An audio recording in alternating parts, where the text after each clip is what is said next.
அண்மை செய்தி.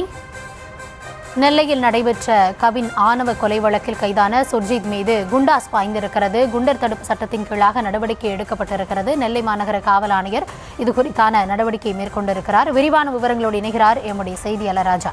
ராஜா, கூடுதல் விவரங்களை வழங்குகிறார்.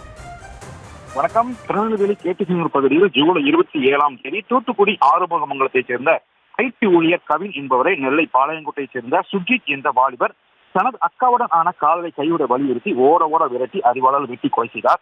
இதனைத் தொடர்ந்து சுர்ஜித் சில மணி நேரத்தில் பாளையங்கோட்டை காவல் நிலையத்தில் சரணடைந்தார். காவல்துறையினர் சுர்ஜித்தின் பெற்றோர்களான காவல் உதவி ஆய்வாளர்கள் சரவணன், கிருஷ்ணகுமாரி ஆகியோர் மீது காவல்துறையினர் 6 பிரிவில் வழக்கு பதிவு செய்தனர். இந்த வழக்கில் கைது செய்யப்பட்ட முக்கிய குற்றவாளியாக சுர்ஜித் மீது குண்டர் தடுப்பு சட்டத்தின் கீழ் நடவடிக்கை எடுத்து நெல்லை மாநகர காவல் ஆணையர் சந்தோஷ் கரிமணி நடவடிக்கை எடுத்துள்ளார். தொடர்ந்து சுர்ஜித்தின் பெற்றோர்களான சரவணன், கிருஷ்ணவேணி இருவரையும் கைது செய்ய வேண்டும் என்ற கோரிக்கையை வலியுறுத்தி கவினின் உறவினர் அவரது உடலை வாங்காமல் மறுப்பு தெரிவித்து வருகின்றனர். காவல்துறையின் பேச்சுவார்த்தையில் உடற்பணி ஏற்படாதால் கவினின் உறவினர் இன்று 3வது நாளாக உடலை வாங்க மறுப்பு தெரிவித்து சொந்த ஊரிலே போராட்டம் நடத்தி வருகின்றனர்.